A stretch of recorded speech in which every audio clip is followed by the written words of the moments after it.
నమస్కారం. D news కి స్వాగతం. ముందుగా వార్తల్లోని ముఖ్యాంశాలు.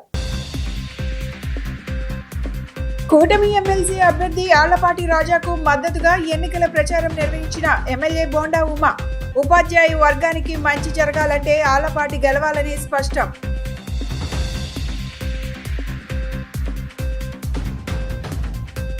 ఏలూరు రోడ్లో ఆధునీకరించిన కోఆప్టెక్ షోరూం ప్రారంభించిన తమిళనాడు మంత్రి ఆర్ గాంధీ. సంస్కృతి సాంప్రదాయాలకు కోఆప్టెక్స్ చేనేత వస్త్రాలు చిహ్నమని వెల్లడి.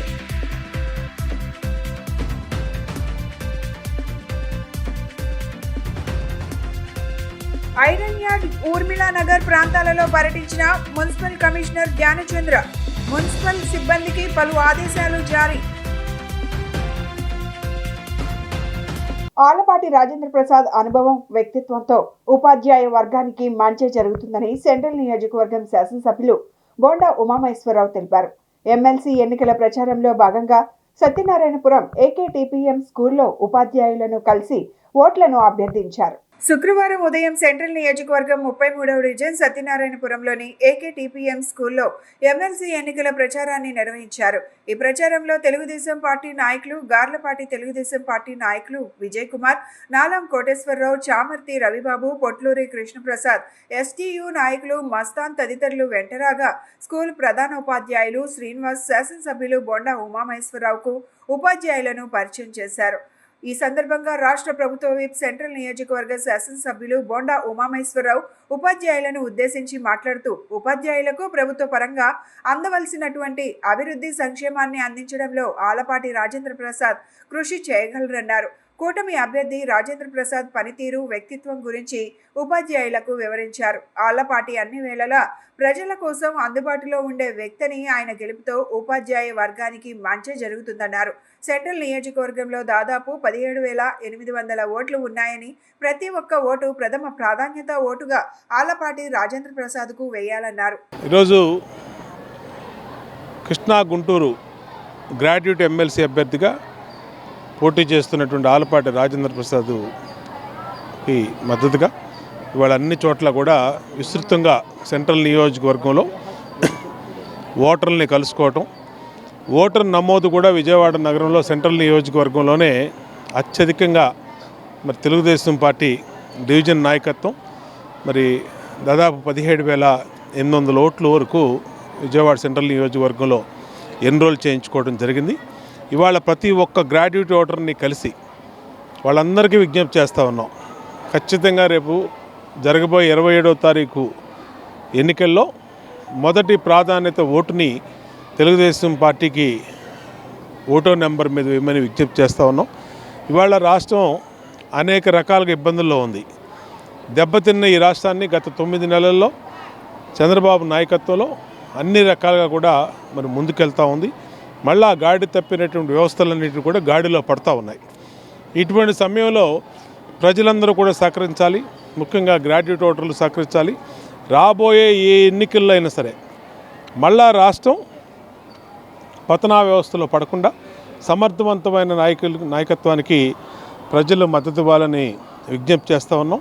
ఇవాళ ఏకేటీపీ స్కూల్స్లో స్థానిక మరి డివిజన్ పార్టీ అధ్యక్షుడు నాలం కోటేశ్వరరావు కానీ, డివిజన్ ఇన్ఛార్జి గార్లపాటి విజయ్ కుమార్ కానీ, మన సెక్రటరీ రవి కానీ, మీ ఎస్టీయూ మస్తాన్ వారి యూనియన్ ప్రతినిధులు, అధ్యక్షులు వాళ్ళందరి సమక్షంలో ఈ ఏకేటీపీ స్కూల్లో టీచర్స్ని, మాస్టర్స్ని అందరం కూడా కలిసి విజ్ఞప్తి చేసాం. అందరూ సహకరిస్తామని మాట ఇచ్చారు. ఖచ్చితంగా రేపు 27వ తారీఖు ఎన్నికల్లో తెలుగుదేశం పార్టీ అభ్యర్థి ఆళ్లపాటి రాజా అద్భుతమైన మెజార్టీతో గెలవబోతూ ఉన్నారు. మళ్ళా రాబోయే రోజుల్లో కూడా ఏ ఎన్నికలు వచ్చినా తెలుగుదేశం పార్టీ అద్భుతంగా ఈ రాష్ట్రంలో ముందుకెళ్తుందని విజ్ఞప్తి చేస్తా ఉన్నాం. భారతదేశ సంస్కృతి సాంప్రదాయాలకు కోఆప్టెక్స్ చేనేత వస్త్రాలు చిహ్నమని ఆప్కో కోఆప్టెక్స్ షోరూంలలో ఇరు రాష్ట్రాల చేనేత వస్త్రాలను విక్రయించాలని నిర్ణయం తీసుకున్నట్లు తమిళనాడు హ్యాండ్లూమ్ టెక్స్టైల్స్ శాఖ మంత్రి ఆర్ గాంధీ అన్నారు. విజయవాడ ఏలూరు రోడ్లో ఆధునీకరించిన కోఆప్టెక్స్ షోరూంను శుక్రవారం తమిళనాడు చేనేత జౌళి శాఖ మంత్రి ఆర్ గాంధీ ప్రారంభించారు. ఈ సందర్భంగా ఆయన మాట్లాడుతూ భారతీయ సంస్కృతి సాంప్రదాయాలలో చేనేత వస్త్రాలకు ఎంతో ప్రాముఖ్యత ఉందన్నారు. తమిళనాడు ఆధ్వర్యంలోని కోఆప్టెక్స్ షోరూంలో ఆప్కో వస్త్రాలు, ఆంధ్రప్రదేశ్ ప్రభుత్వం ఆధ్వర్యంలోని ఆప్కో షోరూంలో కోఆప్టెక్స్ వస్త్రాలు విక్రయించేందుకు ఒప్పందాలు కుదుర్చుకున్నట్లు తెలిపారు. ఎంతో మంది చేనేత కళాకారులు యంత్రాలు వినియోగించకుండా తయారు చేస్తున్న చేనేత వస్త్రాలు వినియోగదారులను ఆకట్టుకునేలా రూపొందిస్తున్నారన్నారు. మహిళల వస్త్రధారణలో వస్తున్న ఆధునికత, జీవనశైలి అభిరుచులకు అనుగుణంగా కోఆప్టెక్స్ సైతం వస్త్రాల డిజైన్లలో మార్పులు చేస్తోందన్నారు.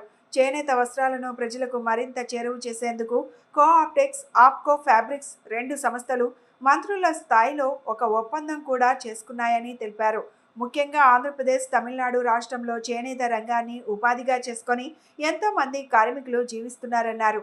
ఆధునిక తరం మహిళల్లో సైతం చేనేత వస్త్రాలపై మక్కువ కలిగించేలా కోఆప్టెక్స్ నిత్య నూతనమైన వస్త్రాలను రూపొందిస్తుందన్నారు.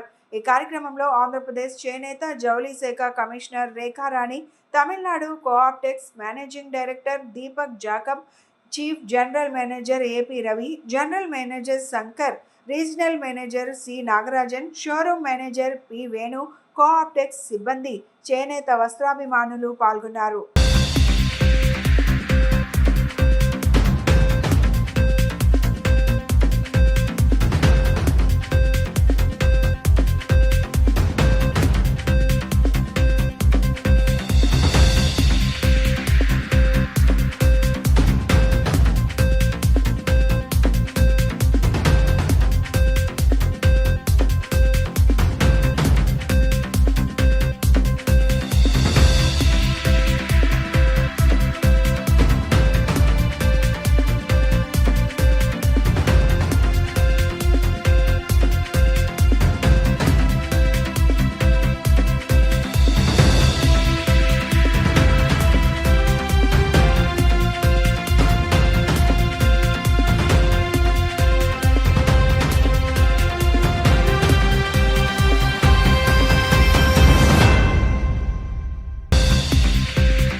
అందరికీ నమస్కారం.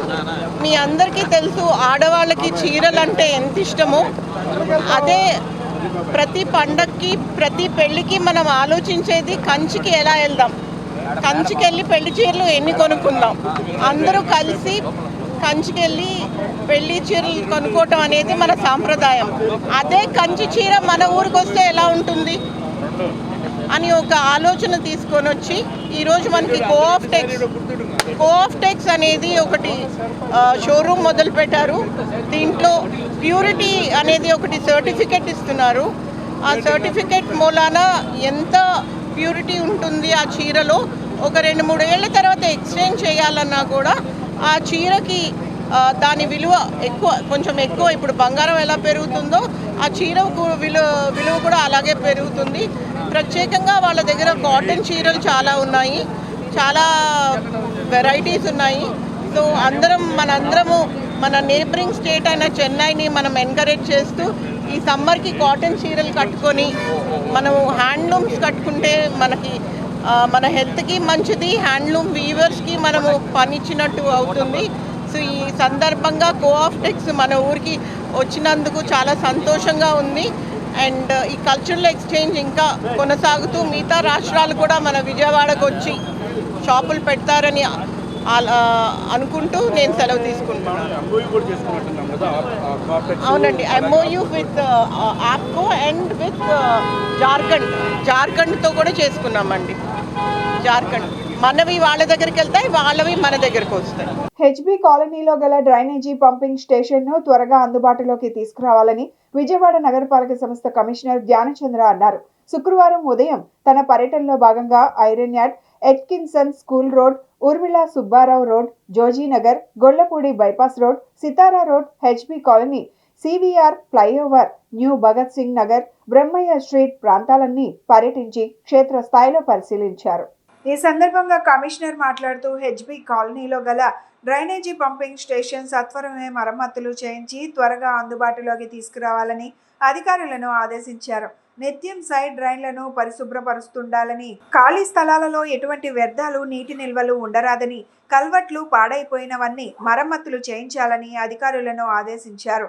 హెచ్బి కాలనీలోని అన్నా క్యాంటీన్ను పరిశీలించి క్యాంటీన్లో గల మౌలిక సదుపాయాలను ఎప్పటికప్పుడు ఆఫీసర్లు పర్యవేక్షిస్తూ ఎటువంటి మరమ్మతులు ఉండరాదని, త్రాగునీటి సరఫరా నిరంతరం ఉండేటట్టు చూసుకోవాలని, వాడుక నీటిలో ఎటువంటి లీకేజీలు ఉండరాదని, మరుగుదొడ్లను ఎప్పటికప్పుడు పరిశుభ్రపరుస్తూ ఉండాలని, అన్నా క్యాంటీన్లలో ఆరోగ్యకరమైన వాతావరణాన్ని ప్రజలకు అందించాలని అధికారులను ఆదేశించారు. ఈ పర్యటనలో zonal commissioner Ramyakeerthana, in-charge chief medical health officer doctor Suresh Babu, executive engineer Venkateswar Reddy, sanitary సూపర్వైజర్లు శివరాం ప్రసాద్, ఓబేశ్వరరావు తదితరులు పాల్గొన్నారు. 2024 ఎన్నికలలో వైసీపీ నుండి రాష్ట్రాన్ని ఎలా కాపాడుకున్నామో అదేవిధంగా ఎమ్మెల్సీ ఎన్నికల్లో కూడా సరైన అభ్యర్థిని ఎన్నుకోవాల్సిన బాధ్యత ప్రతి ఒక్కరిపై ఉందని తూర్పు ఎమ్మెల్యే గద్దె రామ్మోహన్ అన్నారు.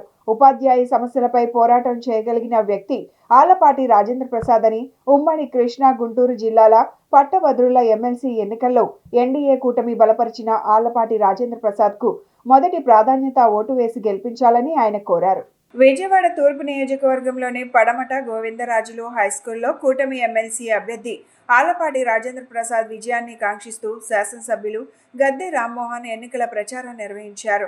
ఈ సందర్భంగా ఉపాధ్యాయులను కలిసి ఎమ్మెల్యే ఓట్లను అభ్యర్థించారు. ఆలపాటిని గెలిపించడం ద్వారా కలిగే ప్రయోజనాలను వివరించారు.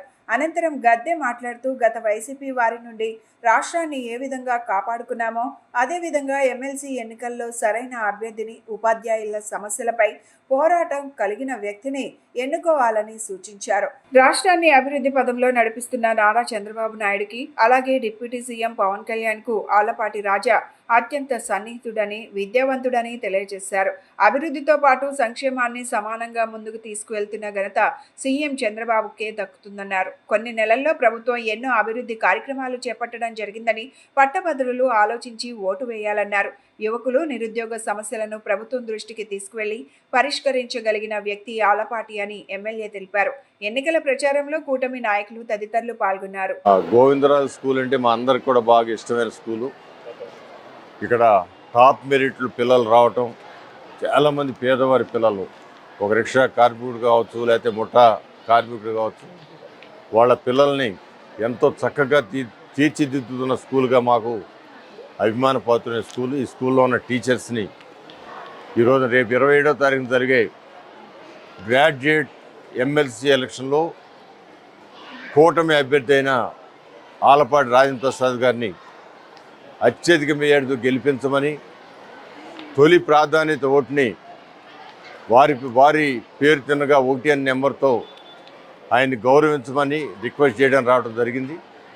టీచర్స్కి గత 5 సంవత్సరాల్లో టీచర్ వ్యవస్థను ఏ విధంగా చిన్నాభిన్నం చేసిన వైఎస్ఆర్సీపీ ప్రభుత్వం నుంచి మనం ఏ విధంగా కాపాడుకున్నామో అదేవిధంగా మన ప్రతినిధిగా ఒక సీనియర్ శాసనసభ్యుడిగా ఉన్న వ్యక్తి, ఒక పర్యాయం మంత్రిగా చేసిన వ్యక్తి, అలాంటి వ్యక్తిని చంద్రబాబు గారికి అత్యంత సన్నిహితంగా, పవన్ కళ్యాణ్ గారికి అత్యంత సన్నిహితంగా ఉండే వ్యక్తిని కనుక మనం ఎన్నుకోగలిగితే ఆయన ద్వారా మన సమస్యల పరిష్కారం కోసం మనం ప్రయత్నం చేయగలిగిన వాళ్ళు అవుతామని నమ్మకంతో ఒక్కసారి రాజేంద్ర ప్రసాద్ గారికి ఓటేయమని రిక్వెస్ట్ చేయడం జరిగింది. వాళ్ళందరూ కూడా సానుకూలంగా స్పందించారని నా మనసు చెబుతూ ఉంది. ఖచ్చితంగా మంచి మెజారిటీతో, గతంలో ఎప్పుడూ లేనంత మెజారిటీతో రాజేంద్ర ప్రసాద్ గారు గెలుస్తారని చెప్పి, ఎందుకంటే మేము ప్రతిరోజు ఉదయం సాయంత్రం అనేకమైన మీటింగుల్లో పార్టిసిపేట్ చేస్తున్నాం. ఆ మీటింగులో వచ్చిన ఫీడ్బ్యాక్ని బట్టి గ్రాడ్యుయేట్ చదివిన వాళ్ళు, ఎందుకంటే నిరుద్యోగ సమస్యతో గ్రాడ్యుయేట్లు అనేక మంది ఇబ్బందులు పడుతూ ఉన్నారు, వాళ్ళందరికీ మేనిఫెస్టోనే సమాధానం చెబుతూ ఉంది. సంవత్సరానికి 5 లక్షల ఉద్యోగాల కల్పన ధ్యేయంగా ముందుకు వెళ్తామని. జగన్ ఐపాక్ డ్రామాలు ప్రజలు నమ్మరని మంత్రి కొల్లు రవీంద్ర అన్నారు. ప్రజలకు సేవ చేయడానికి ఉద్యోగాలు అవసరం లేదని ఆయన స్పష్టం చేశారు. అధికారంలో ఉండగా చేసిన తప్పిదాలను ప్రశ్నిస్తామనే భయంతోనే జగన్ అసెంబ్లీకి రావడం లేదన్నారు. ఎన్నికల కోడ్ ఉందని అధికారులు చెప్పినా తన రాజకీయ స్వార్థానికై జగన్ మిర్చి యార్డ్కి వెళ్లాడని ధ్వజమెత్తారు. ప్రజలు గుడ్డలు ఉడదీసి రోడ్డు మీద నిల్చోబెట్టిన జగన్ ప్రవర్తనలో ఏ మాత్రం మార్పు రావడం లేదన్నారు. గుడివాడ టీడీపీ కార్యాలయంలో ఎమ్మెల్యే వెనిగండ్ల రాము, ఏపీ ఎస్ఆర్టీసీ చైర్మన్ కొనికళ్ళ నారాయణరావుతో కలిసి మంత్రి రవీంద్ర మీడియాతో మాట్లాడారు. ఉద్యోగస్తుల్ని పోలీసుని ఏదైతే వాళ్ళ వంశీ గారి కేసులో గన్నవరంలో ఒక దళిత సోదరుడిని కిడ్నాప్ చేస్తే వాళ్ళ కుటుంబ సభ్యులు పెట్టినటువంటి కేసుకి పోలీసులు విచారణ చేసి అతన్ని అరెస్ట్ చేస్తే దానికి పచ్చి అబద్ధాలు మాట్లాడుతున్నాడు ముఖ్యమంత్రి, మాజీ ముఖ్యమంత్రి జగన్మోహన్ రెడ్డి గారు. ఏం మాట్లాడుతూ ఉన్నాడు ఆయన? పోలీసులు తొత్తులుగా వ్యవహరిస్తూ ఉన్నారు, వంశీ ఏం తప్పు చేయలే, అందంగా ఉంటాడు కాబట్టి అరెస్ట్ చేశారు. ఏంటి అందం? ఏం మాట్లాడుతున్నాడో అసలు అతని మనిషా లేకపోతే ఏంటో అర్థం కాదు. సప్త సముద్రాల అవతల ఉన్నా రిటైర్ అయిపోయినా తీసుకొచ్చి నిలబెట్టి కొట్లోడు తీస్తాడు. ఎవరు కొట్లోడు తీస్తారు? నిన్ను కూడా తీశారు కొట్లో. 151 మంది ఎమ్మెల్యేలు ఉంటే నేను 11 మందిని ఒట్లోడు తీసి నుంచో పెట్టారు. నువ్వు అసెంబ్లీకి వెళ్ళాలంటే భయం. రేపు పొద్దున అక్కడ మీరు చేసినటువంటి తప్పిదాలన్నీ అక్కడ అధికార పక్షంగా మేము అడిగితే సమాధానం చెప్పలేవు కాబట్టి ఇవాళ నీకు అసెంబ్లీకి వెళ్ళి మాట్లాడతాక భయం. ఇప్పుడు ఏదో కావాలని చెప్పి రాద్దాంతం నిన్న వెళ్ళి మిర్చి ఆడికి వెళ్తాడు గుంటూరులో. మిర్చి ఆడికి ఏంటి? మీరు ఎంత ఇచ్చారు రేటు? ఇవాళ పరిస్థితులు ఏమున్నాయి? కేంద్రం కూడా నేను ముఖ్యమంత్రి గారు కేంద్రానికి దగ్గరికి వెళ్ళి కేంద్ర వ్యవసాయ శాఖ మంత్రి గారితో కూడా మాట్లాడి మరి ఇవాళ ఉన్నటువంటి మిర్చికి గిట్టుబాటు ధర వచ్చే విధంగా ఆయన మాట్లాడుతూ ఉంటారు. నువ్వు ఒక పక్క ఎలక్షన్ కోడ్ ఉంది, కలెక్టర్ గారు వెళ్ళడానికి వీల్లేదని అనుమతులు తీసుకోవాలని చెప్పడం జరిగింది. పోలీస్ అధికారులు చెప్పారు మాకు బందోబస్తు ఇవ్వలేదని చెప్పి ఇంకా మాట్లాడతారు. పెయిడ్ ఆర్టిస్టులను తీసుకొచ్చి అక్కడ రైతులుగా నిలబెట్టి వాళ్ళతో మాట్లాడిస్తారు. ఇదంతా కూడా మొత్తం కూడా వాళ్ళ ప్రజలకు అర్థమవుతోంది వాళ్ళు చేస్తున్నటువంటి డ్రామా, ఐపాక్ డ్రామా. కబ్జాదారుల కోరల్లో చిక్కుకున్న ఎస్ఆర్ఆర్ అండ్ సివిఆర్ కళాశాల స్థలాన్ని పరిరక్షించుకునేందుకు ప్రభుత్వ చర్యలు చేపట్టాలని ఆ కళాశాల పూర్వ విద్యార్థులు దోనేపూడి శంకర్, అన్జాద్ కోరారు. రానున్న అసెంబ్లీ సమావేశంలో ఈ అంశంపై చర్చించాలని వారు డిమాండ్ చేశారు. ఈ మేరకు సీఎం చంద్రబాబు నాయుడుకు బహిరంగ లేఖ రాశారు. ఎంతో మంది ప్రముఖులు, సామాజిక ఉద్యమకారులను అందించిన కళాశాలకు చెందిన 6 ఎకరాల 67 సెంట్ల స్థలాన్ని కాపాడేందుకు 8 ఏళ్లుగా పోరాటం చేస్తున్నామని స్పష్టం చేశారు. కళాశాల స్థలం కబ్జా జరిగినా అటు యాజమాన్యం కానీ ప్రభుత్వం కానీ స్పందించకపోవడం దారుణమన్నారు. ఈ స్థలాన్ని పరిరక్షించి కలెక్టర్తో ప్రభుత్వ స్థలమని బోర్డు ఏర్పాటు చేయాలని వారు డిమాండ్ చేశారు.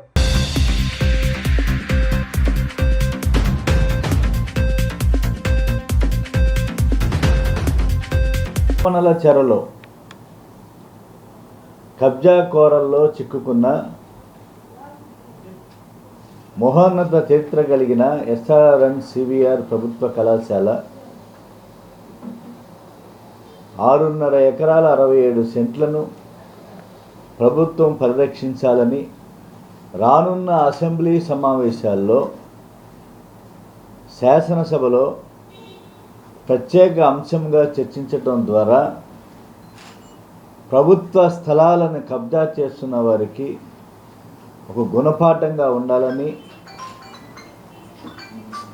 ఎంతోమందికి విద్యాదానం చేసిన కళాశాల ప్రభుత్వ స్థలాన్ని కాపాడాలని చెప్పి కోరుతూ, పరిరక్షించాలని కోరుతూ రాష్ట్ర ముఖ్యమంత్రి గౌరవనీయులు నారా చంద్రబాబు నాయుడు గారికి, అలాగే రాష్ట్ర విద్యాశాఖ మంత్రులు నారా లోకేష్ గారికి బహిరంగంగా సిపిఐగా లేఖ రాస్తున్నాం. దోనేపూడి శంకర్ గారు జిల్లా కార్యదర్శి, అనుభవజ్ఞుడు, ప్రజా పోరాటాల్లో దిట్ట. వారి యొక్క వామపక్ష భావాలతోటి పార్టీ పరంగా వామపక్ష పార్టీలు అన్నీ కూడా మాకు సహకరించి మేము చేసే ఈ ఉద్యమంలో ప్రధానంగా ఏంటంటే 6.6 ఎకరాల భూమిని 1958వ సంవత్సరంలో ప్రైవేటు యాజమాన్యం నుంచి ప్రభుత్వ యాజమాన్యానికి డీడ్ ద్వారా వాళ్ళు ఆ డాక్యుమెంట్స్ని ప్రభుత్వానికి అప్పచెప్పడం జరిగింది. తదుపరి యాజమాన్యాన్ని అక్కడ కౌలుకి గడ్డి కౌలు కోసం అని చెప్పి ఏక్ సాల్ అనే విధానంలో గడ్డి కౌలు తీసుకొని 1960వ సంవత్సరం వరకు గడ్డి కౌలు కూడా వాళ్ళు చెల్లించారు. కృష్ణా మిల్క్ యూనియన్ పై తాను చేసిన ఆరోపణలను నిరూపించలేకపోతే ఫ్యాక్టరీ ఆవరణలో ఉరివేసుకొని చనిపోతానని జీకొండూరు మండలం కౌలూరి గ్రామ పాల సేకరణ కేంద్రం అధ్యక్షుడు తాడికొండ రమేష్ బాబు పాలక వర్గానికి సవాల్ చేశారు. పాలకవర్గం అవినీతిపై విచారణ జరిపి చైర్మన్ చెల్సాని ఆంజనేయుల్ని పదవి నుండి తొలగించి తమకు న్యాయం చేయాలని రమేష్ బాబు కోరారు.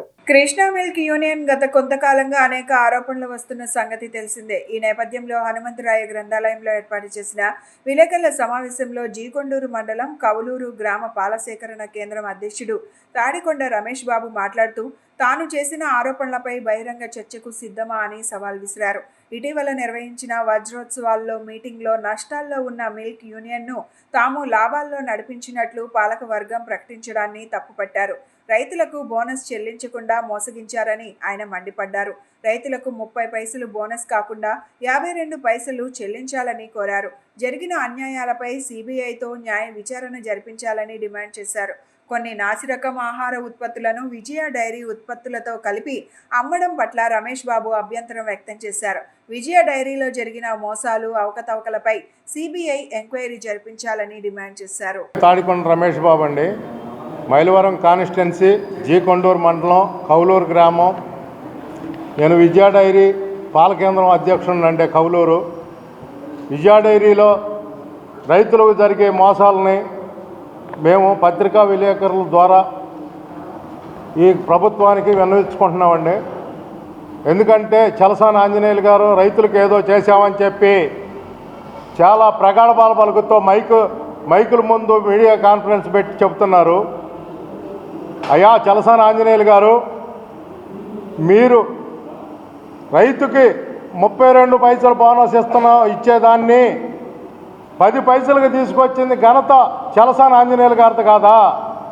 ఈ చలసాని ఆంజనేయులు గారు 32 పైసలు బోనస్ని ఇవ్వకుండా ఎందుకు 10 పైసలకు తీసుకొచ్చారంటే, ఆ రోజున 672 కోట్ల రూపాయలు టర్నోవర్ ఉన్నదాన్ని జానకి రామయ్య గారు 32 పైసలు బోనస్ ఇస్తే 1200 కోట్ల టర్నోవర్ ఉన్నదాన్ని మరి 55.8% దాకా బోనస్లు ఇవ్వచ్చు.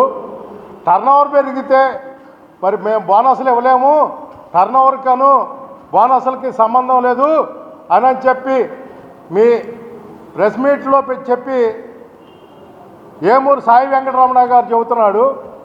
సాయి వెంకటరమణ గారికి పాడి రైతులందరూ కూడా నీకు బహిరంగ చర్చకి సిద్ధమా చలసాని ఆంజనేయులు గారు? ఎక్కడ నీ ఇష్టం వచ్చిన సొసైటీలో నువ్వు చేసిన తప్పులన్నీ నేను చెబుతా. రైతులు నీది తప్ప నాది తప్ప అంటే నేను అక్కడే మీ ఉండ చోటే నాది తప్పని మీ అందరి కాళ్ళు పట్టుకొని నేను బయటకు వెళ్ళిపోయి ఈ రోజు నుంచి నేను ఎక్కడా కూడా మాట్లాడను. మీరు చేసింది రైతుకి మోసం చేశారు. ఎన్నికల సమయంలో కూటమి నేతలు విద్యుత్ మీటర్ రీడర్స్ కు ఇచ్చిన హామీలను అమలు చేయాలని ఏఐటియుసి నాయకులు రావులపల్లి రవీంద్రనాథ్ డిమాండ్ చేశారు. ముఖ్యంగా వారికి పని భద్రత లేకుండా పోయిందని, తక్షణమే మీటర్ రీడర్స్ సమస్యలను పరిష్కరించాలని కోరారు. ఏపీ విద్యుత్ మీటర్ రీడర్స్ యూనియన్ ప్రథమ మహాసభ నగరంలోని దాసరి భవన్లో ఘనంగా నిర్వహించారు. సమస్యల పరిష్కారం కోసం ఈ సందర్భంగా భవిష్యత్తులో చేపట్టవలసిన కార్యక్రమాలపై చర్చించారు. అనంతరం రవీంద్రనాథ్ మాట్లాడుతూ విద్యుత్ మీటర్ రీడర్స్ సరైన పని దినాలు కల్పించడంలో గత ప్రభుత్వం విఫలమైందన్నారు. ఎన్నికల సమయంలో మీటర్ రీడర్స్ సమస్యను చంద్రబాబు, పవన్ కళ్యాణ్ల దృష్టికి తీసుకువెళ్లామని, పరిష్కరిస్తామని హామీ ఇచ్చి విస్మరించారన్నారు. పని భద్రత లేక కార్మికులు ఎంతో ఆందోళన చెందుతున్నారని, చాలని వేతనాలతో ఇబ్బందులు పడుతున్నారని చెప్పారు. ప్రభుత్వం తక్షణమే స్పందించి మీటర్ రీడర్స్ సమస్యను పరిష్కరించాలని కోరారు. లేని పక్షంలో భవిష్యత్తులో పోరాటం చేసే దిశగా ముందుకు వెళ్తామన్నారు. ఈ కార్యక్రమానికి హాజరైన ఏపీ ఎన్జీఓ నేతలను ఘనంగా సత్కరించారు. ఆంధ్రప్రదేశ్ విద్యుత్ మీటర్ రీడర్స్ యూనియన్ ఏఐటీసీ అనుబంధ సంఘం రాష్ట్ర మహాసభ ప్రథమ మహాసభ ఈరోజు విజయవంతంగా జరుగుతూ ఉంది. వాస్తవంగా తుమ్మలపల్లి కళాక్షేత్రంలో బ్రహ్మాండంగా ఏర్పాటు చేశాం. ప్రభుత్వం రాత్రి 2 గంటల సమయంలో మీకు అనుమతిని రద్దు చేశాము, మీరు ప్రత్యామ్నాయం చూసుకోమని అర్ధరాత్రి చెప్పడం వల్ల మరి చాలా ఇబ్బంది పడాల్సినటువంటి పరిస్థితి వచ్చింది. రాష్ట్ర ప్రభుత్వం కనీసం మహాసభ జరుపుతూ ఉంటే మహాసభ తీర్మానాలు మాకు వ్యతిరేకంగా చేస్తారు కదా మీరు అనేటటువంటి ఒక దురుద్దేశంతో ఈ విధమైన నిర్ణయాన్ని మేము తీవ్రంగా వ్యతిరేకిస్తున్నాం. సరే, ఏదేమైనా ఇబ్బందులు పడి మహాసభను నిర్వహిస్తున్నాం. ఈ మహాసభలో రానున్నటువంటి కాలంలో ఈ విద్యుత్ మీటర్ రీడర్స్కి ఉన్నటువంటి సమస్యల పరిష్కారం కోసం పోరాటం చేయాలని మహాసభ తీర్మానం చేయబోతూ ఉంది. ప్రధానంగా దీనికి ఏమాత్రం కూడా పని భద్రత లేనటువంటి పరిస్థితులు ఉన్నాయి. అదేవిధంగా గతంలో ఉన్నటువంటి తెలుగుదేశం ప్రభుత్వమే ఈ యొక్క విధానాన్ని ప్రవేశపెట్టింది. ఆ రోజు 15 రోజుల పాటు మీటర్స్ రీడింగ్ చేయండి, 15 రోజుల పాటు కలెక్షన్ చేయండి, నెల రోజులకు వేతనం ఇస్తామని వీళ్ళని ఒప్పందం చేసుకోవడం జరిగింది. ఆ తర్వాత కొద్ది రోజులకి వైసీపీ ప్రభుత్వం వచ్చిన తర్వాత మళ్ళా అన్నిట్లో ఏ విధంగా రివర్స్ టెండర్ పెట్టారో ఈ వర్కర్స్కి కూడా రివర్స్ టెండర్ పెట్టి ఇస్తున్నటువంటి వేతనాన్ని ఇంకా తగ్గించి పని గంటలు కూడా మరి 15 రోజుల్లోనే తీయాలని చెప్పేసి 15 రోజులు మీరు ఖాళీగా ఉండండి అని చెప్పేసి చెప్పడం ఇబ్బందికరమైన పరిస్థితి వచ్చింది. ఆ సమయంలో పెద్ద ఎత్తున రాష్ట్ర వ్యాప్తంగా ఉద్యమాలు చేస్తున్నటువంటి నేపథ్యంలో ప్రతిపక్షంలో ఉన్నటువంటి తెలుగుదేశం పార్టీ, అదేవిధంగా పవన్ కళ్యాణ్ గారు మీ విద్యుత్ మీటర్ రీడర్స్ది చాలా జెన్యూన్ ప్రాబ్లము, తప్పకుండా చేయాల్సినటువంటిది, మేము అధికారంలోకి రాగానే మీ సమస్య పరిష్కారం చేస్తాము, కనీస వేతనం ఇస్తాము, పని భద్రత ఇస్తాము, ఫీజు రేటు ఇచ్చే దాన్ని పెంచుతామని చెప్పి ఆ రోజు ధర్నాలలో మా ఉద్యమాలలో హామీలు ఇచ్చారు. 8 మాసాలైంది ఈ రాష్ట్ర ప్రభుత్వం వచ్చి. ఇప్పటికీ దాదాపు పవన్ కళ్యాణ్ గారిని 3 సార్లు కలిసాం, లోకేష్ గారిని కలిసాం, విద్యుత్ శాఖ మంత్రిని 10 రోజులకు ఒకసారి కలుస్తున్నాం, సీఎండీ ఆఫీసులు అందరినీ కలుస్తున్నాం. కానీ సమస్య అయితే పరిష్కారం కాలేదు. ఆంధ్రప్రదేశ్ శాసనసభ ప్రాంగణంలో ఎరికల్ ముత్తురాజు ధనంజయుడి విగ్రహాన్ని ప్రతిష్ఠించాలని అంతర్జాతీయ మాతృభాషా దినోత్సవ సభలో భక్తులు ప్రభుత్వాన్ని విజ్ఞప్తి చేశారు. తెలుగు భాషను రాజభాష కొనసాగించి అభివృద్ధి చేసిన రేనాటి చోళ మహారాజుల చరిత్రను పాఠ్యాంశాలుగా చేర్చాలని ప్రభుత్వాన్ని డిమాండ్ చేశారు. అంతర్జాతీయ మాతృభాషా దినోత్సవం సందర్భంగా తెలుగు మూలాల అధ్యయన సంఘం అధ్యక్షులు పిల్లి వెంకట లక్ష్మీనారాయణ రాజు ఆధ్వర్యంలో జరిగిన కార్యక్రమంలో రచయిత, దర్శకులు, నటులు, 14 నంది అవార్డుల గ్రహీత పివిఎన్ కృష్ణను ఘనంగా సన్మానించారు. ఈ కార్యక్రమంలో డాక్టర్ బిఆర్ అంబేద్కర్ దూర విద్యా కేంద్రం ఓఎస్డి వెలగ జోషి, మాజీ కార్పొరేషన్ పిల్లి లక్ష్మీ తులసి, ప్రముఖ సాహితీవేత్తలు గోళ్ల నారాయణ, చింతకాయల చిట్టిబాబు తదితరులు పాల్గొన్నారు. ఈ సందర్భంగా వారు మాట్లాడుతూ భాషాభిమానులకు ప్రతి సంవత్సరం 2 పండుగలు వస్తాయన్నారు. తెలుగు భాషను రాజభాషగా ఆమోదించి తెలుగు భాషాభివృద్ధికి కృషి చేసిన రేనాటి చోళ మహారాజుల చరిత్రను పాఠ్యాంశాలుగా చేర్చి విద్యార్థులకు మన భాష పూర్వ వైభవాన్ని తెలియజేయాల్సిన అవసరం ఉందన్నారు. క్రీస్తు శకం 575వ సంవత్సరంలోనే తెలుగు భాషలో రాజ్య శాసనాన్ని చెక్కించిన ఎరికల్ ముత్తురాజు ధనుంజయుడు విగ్రహాన్ని శాసనసభ ప్రాంగణంలో ప్రతిష్ఠించేలా ప్రభుత్వం చర్యలు తీసుకోవాలని వారు కోరారు. మనం తెలుగు వారంతా కూడా సంతోషించదగిన రోజు ఇవాళ అంతర్జాతీయ మాతృభాషా దినోత్సవం అండి. ఆయా దేశాల్లో ప్రపంచవ్యాప్తంగా ఎవరు మాతృభాషను వాళ్ళని ఏ విధంగా ముందుగా ఇంకా ప్రోత్సహించుకోవాలని పునాదులు వేసుకోవడానికి, మరింత ప్రణాళికలు వేసుకోవడానికి ఇది ఈరోజు అన్నమాట.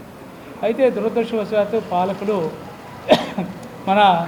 ఈ తెలుగు భాషా మన తెలుగు భాషని మరింత బలోపేతం చేయడానికి తీసుకుంటున్న చర్యలు కూడా ఏమీ లేవు.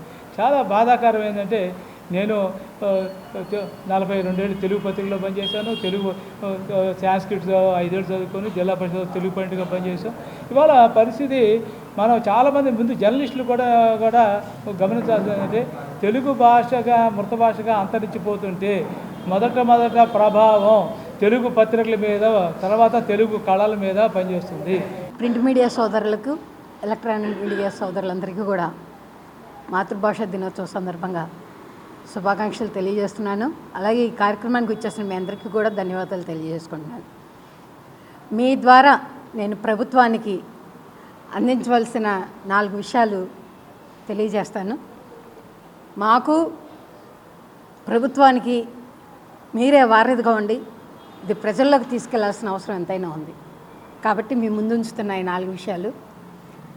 క్రీస్తు శకం 575వ సంవత్సరంలోనే తెలుగు భాషను రాజభాషగా చేసి తొలి తెలుగు శాసనం చెక్కించిన మహానుభావుడు ఎరికెల ముత్తరాజు ధనుంజయుడు.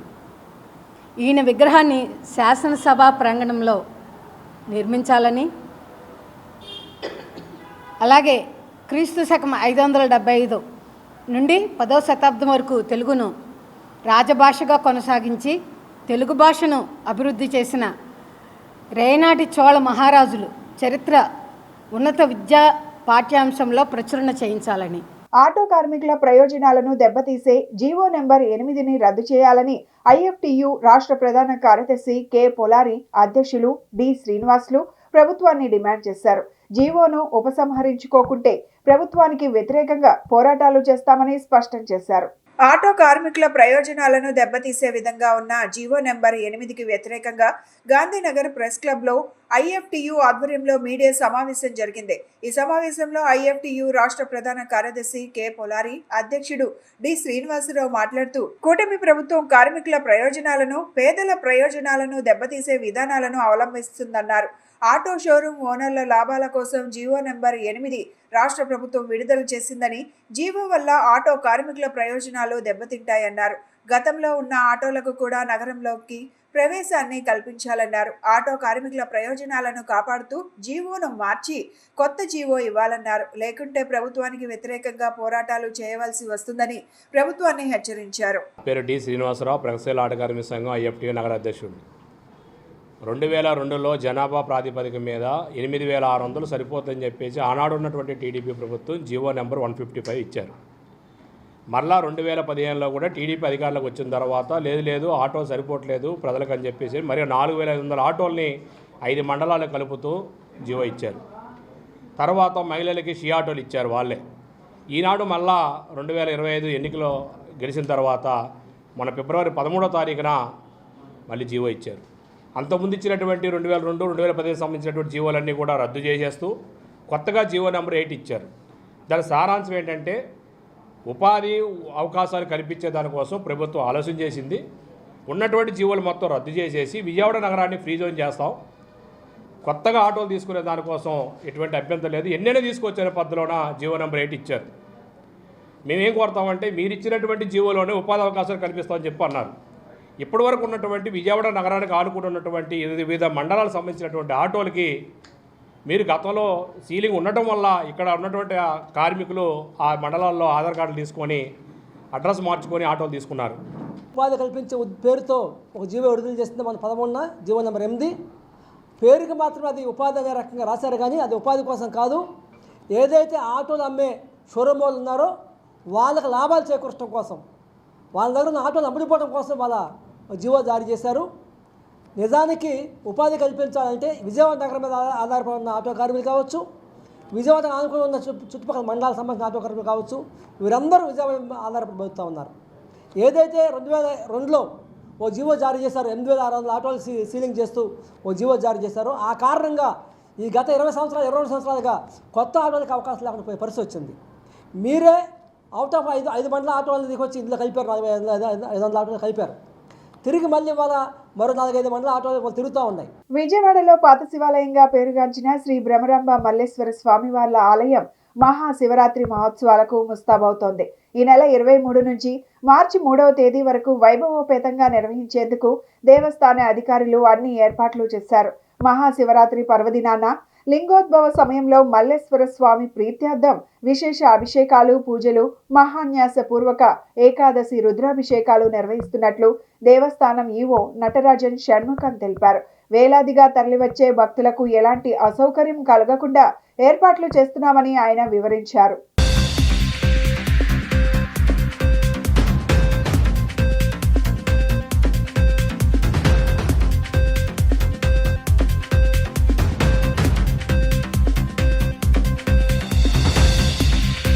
మన ఎన్టీఆర్ జిల్లా విజయవాడ 1 టౌన్ పాత శివాలయంగా పిలువబడిన శ్రీ బ్రహ్మరాంబ మల్లేశ్వర స్వామి దేవస్థానంలో రాబోయే 23వ తారీఖు నుండి మార్చి 3వ తారీఖు వరకు స్వామివారి కళ్యాణ శివరాత్రి మహోత్సవం అంగరంగ వైభవంగా జరుగుతుంది. అందులో భాగంగా 26వ తారీఖు రాత్రి 11:30 గంటల నుంచి మరునాడు వరకు స్వామివారికి లింగోత్పకాల అభిషేకం కార్యక్రమం జరుగుతుంది. అదే సమయంలో స్వామివారికి అమ్మవారికి అలాగే వీరభద్ర స్వామికి అమ్మవారికి ఏకపీఠంలో కనికా పరమేశ్వరి వారి సత్రం కమిటీ వారి ద్వారా ఇక్కడ కళ్యాణ మహోత్సవం జరుగుతుంది. అలాగే వేద స్వస్తి కూడా జరుగుతుంది. రాత్రి 7 గంటల నుంచి మరునాడు 27వ తారీఖు ఉదయం 7 గంటల వరకు వేద స్వస్తి జరుగుతుంది. అలాగే స్వామివారి లింగోద్భవాల అభిషేకం 3 కార్యక్రమం ఒకే టైంలో జరుగుతుంది. శివరాత్రి ధర్మరాజు ప్రతిష్ఠ గావించిన ఈ పాత శివాలయంలో చాలా విశేషం. శివరాత్రి మహోత్సవం అనేది ఎన్నో శివాలయం ఉన్న ఈ శివాలయంలో చాలా విశేషంగా భక్తులు రావడం జరుగుతుంది. ప్రాతకాలం ఉదయం 3 గంటల నుంచే పవిత్రమైన కృష్ణానది స్నానం చేసి కొన్ని వేలల్లో భక్తులంతా కూడా వచ్చి ఈ శివాలయంలో అనాదిగా ఈ శివాలయంలో దర్శనం చేసుకునే అలవాటు ఉన్నది. ఈ ఎన్నో శివాలయం ఉన్న పాత ధర్మరాజు ప్రతిష్ఠ గావించిన ఈ శివాలయం చాలా విశేషం. మా కార్యనిర్వహణాధికారులు కూడా శైవాగన ప్రకారం విశేషంగా పూజా కార్యక్రమాలంతా కూడా ఉదయం మహాన్యాసపూర్వక రుద్రాభిషేకంతో ఉదయం ప్రాతకాల 2 గంటలు విశ్వబ్రాహ్మణ సంఘం వాళ్ళు నగరోత్సవం అయిన తర్వాత స్వామివారిని తీసుకొచ్చి ఉదయం నుంచి అభిషేకం విశేషంగా జరుగుతుంది. భక్తులకి అన్ని సదుపాయాలు చేశారు. ఈవో గారు చాలా విశేషంగా ప్రసాద వితరణ కానీ కాళ్ళు కట్టుకోవడానికి పప్పు కూడా బయట పెట్టారు. చక్కగా వాళ్ళు పవిత్రంగా లోపలికి రావాలని భక్తులు విశేషంగా చేశారు. సుప్రీంకోర్టు న్యాయమూర్తులు పేదలకు ఇచ్చే సంక్షేమ కార్యక్రమాలను చిన్నబుచ్చుతూ లబ్ధిదారులను పరాన్న జీవులని అనడాన్ని రౌండ్ టేబుల్ సమావేశంలో వక్తలు తీవ్రంగా ఖండించారు. పేదరికం నిర్మూలించే వరకు సంక్షేమ కార్యక్రమాలు కొనసాగించాల్సిన అవసరం ఉందని అభిప్రాయపడ్డారు. న్యాయమూర్తులు తమ వ్యాఖ్యలను ఉపసంహరించుకోవాలని డిమాండ్ చేశారు. ఉదయ వ్యవసాయ కార్మిక సంఘాలు ఏఐడబ్ల్యూయు, బీకేఎంయు ఆధ్వర్యంలో సుప్రీంకోర్టు న్యాయమూర్తుల వ్యాఖ్యలపై శుక్రవారం రౌండ్ టేబుల్ సమావేశం జరిగింది. ఈ సమావేశంలో సిపిఐ రాష్ట్ర కార్యదర్శి కె రామకృష్ణ, మాజీ ఎమ్మెల్సీ జెల్లి విల్సన్, సిపిఎం రాష్ట్ర కార్యదర్శి వి శ్రీనివాసరావు, వ్యవసాయ కార్మిక సంఘం ప్రధాన కార్యదర్శి వి వెంకటేశ్వర్లు, వ్యవసాయ కార్మిక సంఘం అధ్యక్షులు దాడుల సుబ్బారావు, ఆవుల శేఖర్, సిహెచ్ వెంకటేశ్వరరావు, డి రమాదేవి తదితరులు పాల్గొని న్యాయమూర్తులు చేసిన వ్యాఖ్యలను ఖండించారు. భారతదేశంలో రైతులు పంటలు పండిస్తున్నారు అంటే, సంపద పెరిగినదంటే, నగరాలలో పట్టణాలలో ప్రాజెక్టులు నిర్మించినారంటే శ్రమదానంతో జరిగింది. ఆఫీసర్ల వల్ల, రాజకీయ నాయకుల వల్ల బిల్డింగ్లు నిర్మించలేదు. గ్రామీణ ఉపాధి హామీ పథకం కింద కేంద్ర ప్రభుత్వం బడ్జెట్లో 86,000 కోట్లు అయితే లక్షల కోట్లు కార్పొరేటర్లకు మాఫీ చేస్తున్నారు. పేదవాడికి ఒక సంక్షేమ కార్యక్రమం ప్రవేశపెడితే న్యాయమూర్తులు కించపరిచే విధంగా మాట్లాడుతున్నారు. సుప్రీంకోర్టు, హైకోర్టు న్యాయమూర్తులకు నేను విజ్ఞప్తి చేస్తున్నా, భారతదేశంలో ఉన్న కోట్లాది రూపాయల సంపదను కార్పొరేట్ సంస్థలకు దోచిపెడుతున్నారు. వాళ్ళ ఆస్తులను పెంచి పోషిస్తున్నారు. 2,100 కోట్ల రూపాయలు అదానీ 4 రాష్ట్రాలలో లంచాలు ఇచ్చి అగ్రిమెంట్ చేసుకున్నాడు. దానిపై మేము హైకోర్టులో కేసు వేశామని సుప్రీంకోర్టు వారు ఈ వ్యాఖ్యను ఉపసంహరించుకోవాలన్నారు. వి శ్రీనివాసరావు కామెంట్స్ ఉన్నత వ్యక్తిత్వం కలిగిన సుప్రీంకోర్టు వారు ఉచితాల పేరుతో శ్రామికులను అగౌరవపరిచారన్నారు. సుప్రీంకోర్టు మౌలిక స్వభావంలోనే రాజ్యాంగ మౌలిక సూత్రాలు వైదొలుగుతున్నాయా అని అనుమానం వ్యక్తం చేశారు. ఉచిత పథకాలు కాదు, ఇవి ఉత్పత్తి పథకాలు. కనీస వేతనం 7,000 నుండి 12,000 వరకు ఉన్నాయి. వాళ్ళు ఎలా బతుకుతారు? పెట్టుబడిదారుల వద్ద తక్కువ వేతనానికి పనిచేయాలి. పేదవాడికి కనీస వేతనం 26,000 ఇచ్చే విధంగా అమలు చేస్తే, భూమి లేని వారికి భూమిని ఇస్తే మిమ్మల్ని ఉచితాలు అడగరు. ఉచితాలు తీసుకున్న వారు సోమరులు అయితే ఆహార ఉత్పత్తి ఎలా జరుగుతుంది? పారిశ్రామిక ఉత్పత్తి ఎలా జరుగుతుంది?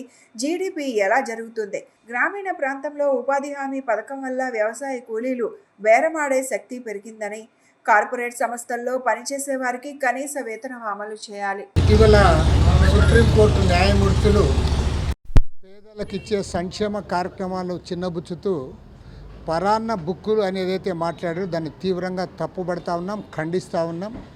ఇవాళ భారతదేశంలో ఇంత సంపద పెరిగిందంటే, ఇన్ని పంటలు పండిస్తూ ఉన్నారంటే, అదేవిధంగా పట్టణాల్లో నగరాల్లో ఇంత అభివృద్ధి కనపడతా ఉందంటే, ప్రాజెక్టులు కట్టినారంటే, ఇవాళ దేశవ్యాప్తంగా ఉన్న కోట్లాది మంది కష్టజీవుల శ్రమదానంతో జరిగింది తప్పితే ఇవాళ మాటలు మాట్లాడే వాళ్ళ వల్ల జరగలే. ఆఫీసర్లు పోయి బిల్డింగులు కట్టాలా, జడ్జిలు పోయి బిల్డింగులు కట్టలే, లేదా మాలాంటి రాజకీయ నాయకులు పోయి అక్కడ బిల్డింగులు కట్టలే.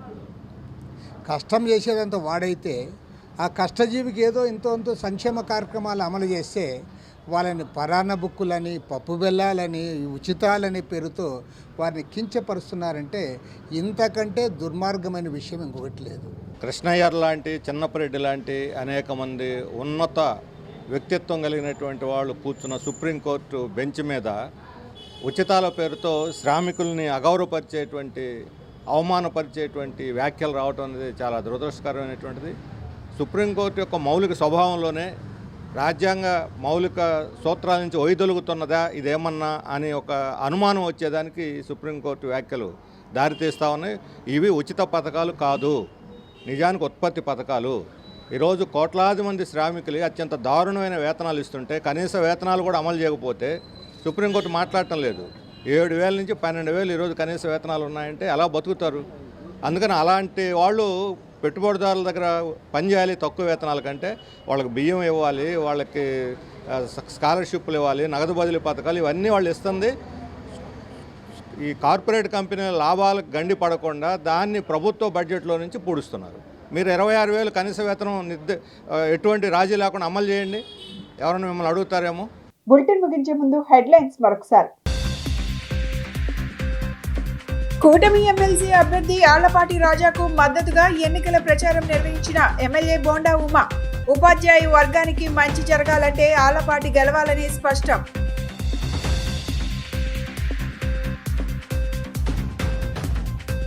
ఏలూరు రోడ్లో ఆధునీకరించిన కోఆప్టెక్ షోరూం ప్రారంభించిన తమిళనాడు మంత్రి are Gandhi.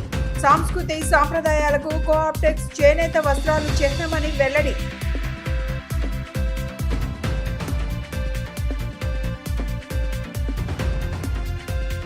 Iron yard, Urmila Nagar ప్రాంతాలలో పర్యటించిన మున్సిపల్ కమిషనర్ జ్ఞానచంద్ర. మున్సిపల్ సిబ్బందికి పలు ఆదేశాలు జారీ. ఇవి ఈనాటి బులెటిన్ అప్డేట్స్. మరో బులెటిన్లో మళ్ళీ కలుసుకుందాం. నమస్కారం.